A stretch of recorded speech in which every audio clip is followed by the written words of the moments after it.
What's holding him up? You know I can't work without a good breakfast. Gee, Jimmy's bringing a box of Kellogg's Sugar Smacks. All the more reason for hurrying.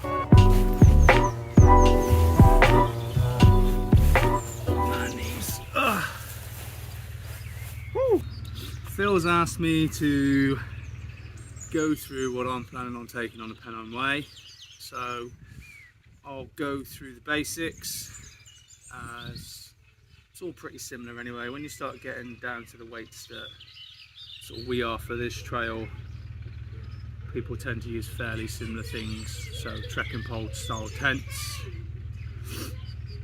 you know, utilising something that you use in the daytime for your shelter. It's a pretty good idea in all fairness. Anyway, so start off with the shelter. I was going to be using a new tent. It's not going to arrive in time, or it may do last minute. It depends if it arrives and I get a chance to seam seal it, but it's basically a TP tent, one person sort of ultralight backpacking tent. It comes in at 650 grams. So if that arrives, I'll be really happy, but I don't think it will. So I'll be using this bad boy, which is my Lanshan 2. I've had it a couple of years now, and I used it on the coast to coast, and it was like absolutely epic. Loads of room, and it's pretty light really. It's just over 1 kilogram, and at the end of a long day, it is nice to be able to sit up and have a bit of space to sort of stretch out and get changed and take care of your feet and brew up and things like that, with loads of space around you. It's got 2 decent sized porches, so you stash all your gear in there. So yeah, I'm using the Lanshan 2 again. It's white, super stealthy. Again, I don't really care about that either, because we tend not to put our tents up until it's, you know, dusk. It's getting dark, and then we're away at the crack of dawn anyway. I've never had a problem with being moved on, so I don't envision it'll be an issue this time. So, you know, white is right. Bright, stands out like a sore thumb, but I actually like it. Looks good in the hills. So there's my shelter. I'm using the supposedly world's lightest trekking poles at 150 grams each, 158 to be precise. It's the Fizzin ones. Use these on the coast to coast. Again, epic, super light and very durable. They're aluminium, so I don't have to worry about them shattering if I do bend them the wrong way or they get stuck in a rock or something. Right, hack. I am using a frameless pack on this trip because my base weight is under 9 kilos. Well, fully laden weight is under 9 kilos. So with 2 litres of water, 3 days food and all my kit, this bag comes in at 9.5 kilos. So I'm well happy with that, because there are a few luxuries in here.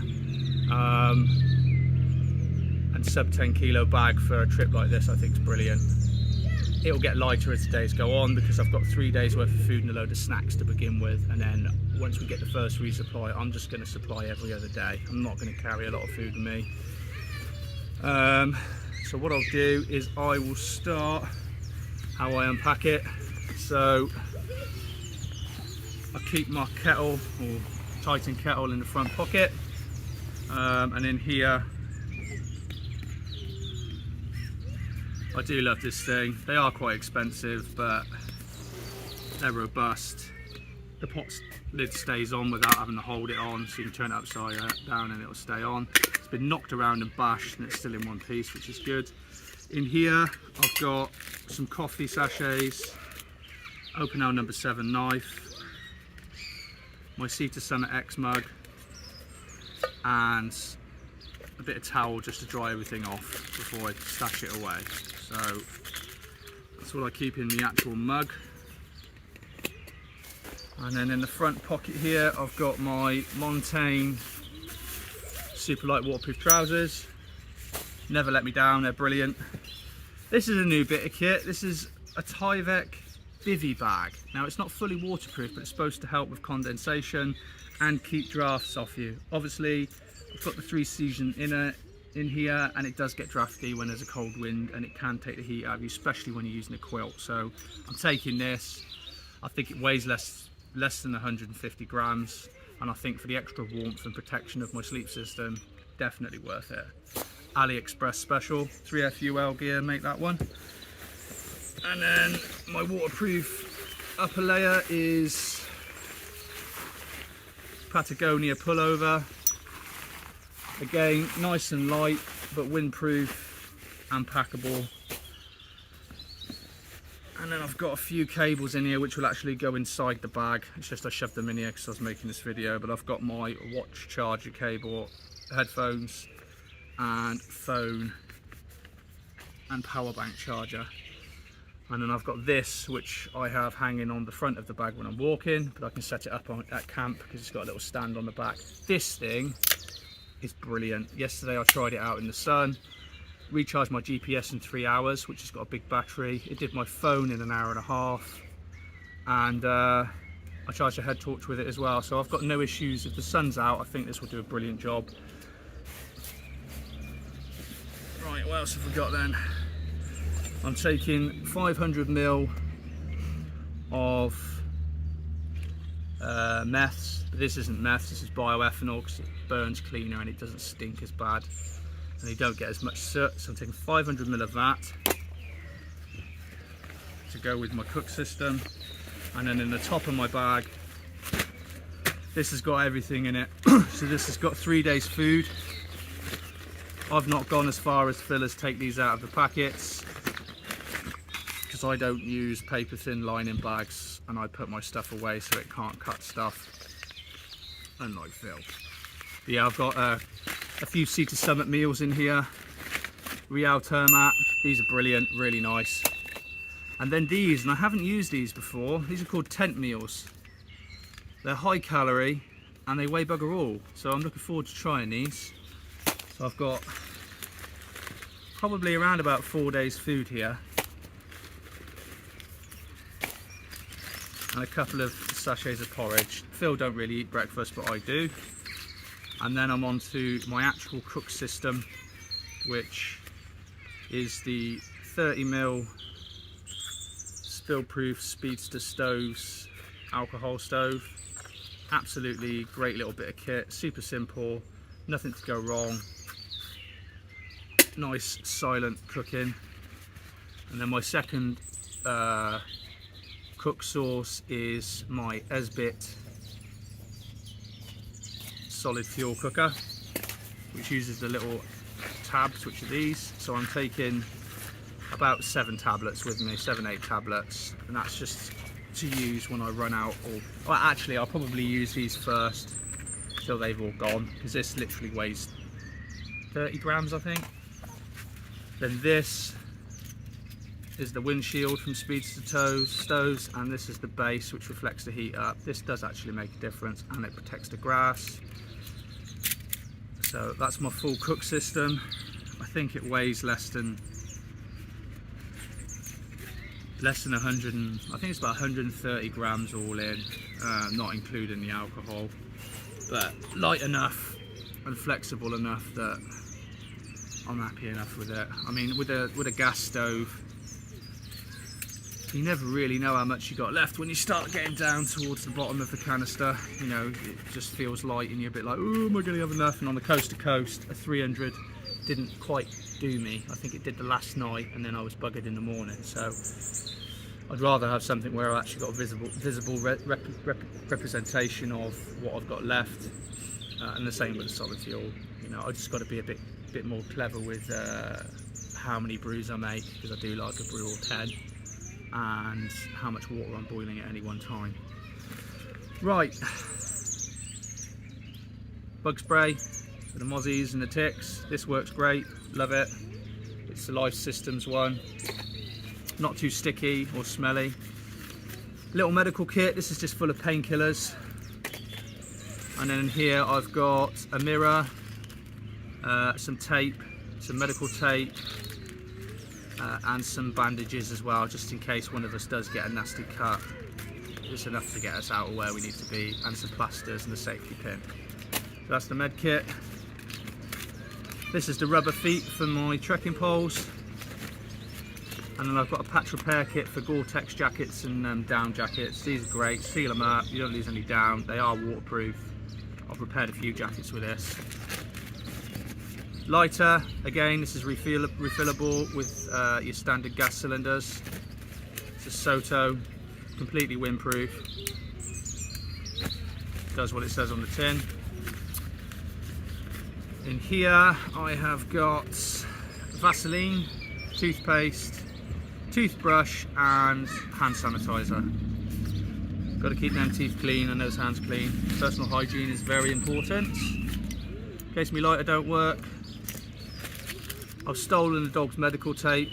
I stole a load off Phil last year because by the time the last day came I was in pieces because of my feet. So I had to tape a few things up, so just in case. Spork and biodegradable soap, because I am going to have a few washes in some rivers and lakes along the way, and also it's good for cleaning your kit with, and you know that it's not going to affect the environment in a negative way. So that's all the crap in here. That's food, med kit, personal hygiene, blah blah blah, all in one bag. This bag's waterproof, or as waterproof as can be with something with a zip, but I've never had any problems with rain, ingress, sort of getting in when it's been pissing down, so it's pretty good. Right, and then we get on to, I like to keep my nighttime kit in a separate dry bag because I don't mind getting everything else wet, like my daytime clothes. They get wet, it's part and parcel of it. You want to be able to get back to your camp and get into nice dry warm clothing at all costs, so I always double bag it. In here I've got a nice Rab sort of base layer fleece thing. This is super warm, super light. Spare pair of socks, merino leggings and a pillow. Which is it's the Decathlon pillow, which actually I rate really highly. I've had it ages, it's never let me down.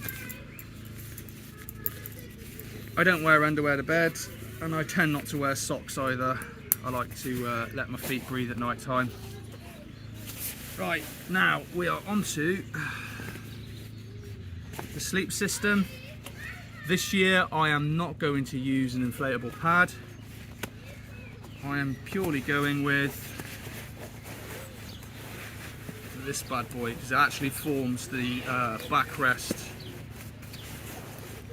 to my bag, so it's multi-use.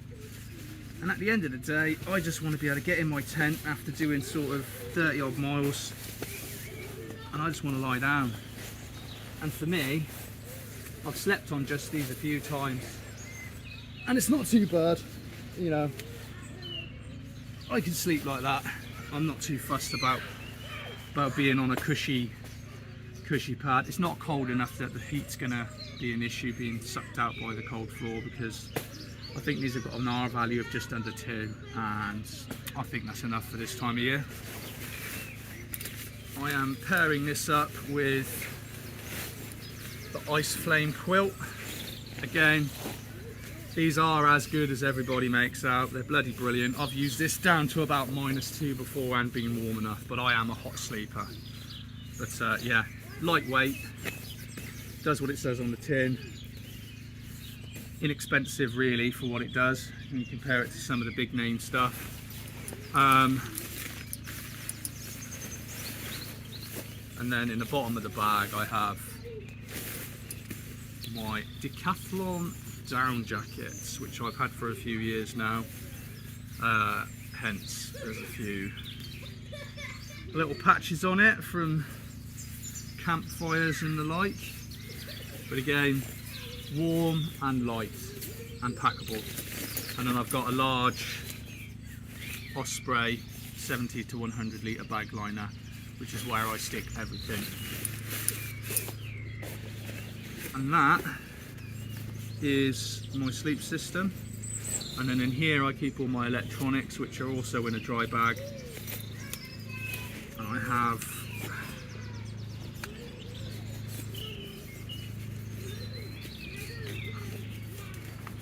head torch, charging cables. Head torch I use is the Petzl, I think it's the Bindi. and 26,800 anchor power bank. This is great. I don't think I'll be needing any more than that on this trip if the solar panel lives up to expectations. And then I also have, or I did have, I don't know where I've put it now. I carry a little emergency light stick. It's red, so if me and Phila for whatever reason having to walk down the road at night, I can strap it to the back of my bag. It's red, it's visible, we can be seen by cars, because we've had a few close calls in the past where we've been forced to go down some country roads and it's been a bit dicey, so better to be seen. Last thing of a bit of a luxury item, it's a little merino wool beanie.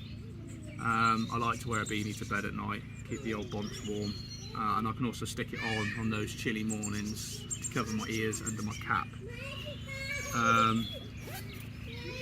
So yeah, that's the kit I'm taking. As you can see, the bag is completely frameless, light as anything. I think this weighs less than 700 grams. It's the ULA CDT 50 litre, and I've bought some 3FUL front pouches, and I will have one bottle of smart water in here, which would be the clean one, GPS and phone in this one, a couple of snacks in the front of there, and then in the back I shall keep my water filter, which is a Sawyer squeeze, which is in here somewhere. There it is. So there's a squeeze. I'll connect that to the other smart bottle and keep that full of water as well. So every time I use that clean litre, I'll refill it and then go and find some more water. So I want to be carrying at least a litre of water with me at all times. I was using the B3 Catadin one. It was good, but it's just got a bit old now and the flow rate slowed right down, so I thought I'd treat myself to a new one. Phil's works really well and is pretty quick, so, and the fact that these can be screwed into the end of a bottle just makes sense really. Seems a bit more worthwhile taking with me rather than the Catadin, which comes with a 3 litre reservoir and is quite bulky. So yeah, boom, that's me done. That's me for this trip. I haven't decided what I'm going to wear clothing wise yet. I wore shorts on the coast to coast and it wasn't a bad idea. I can understand why a lot of people do it, but it isn't the warmest this time of year yet, and the route's quite exposed. I've heard there are a lot of ticks as well. I know you go for a lot of ferns, so I might just wear trousers and that'll be that. Right, I'm gonna get off the phone, edit that because she's left without me. What's holding him up? You know I can't work without a good breakfast. Gee, Jimmy's bringing a box of Kellogg's Sugar Smacks. All the more reason for hurrying.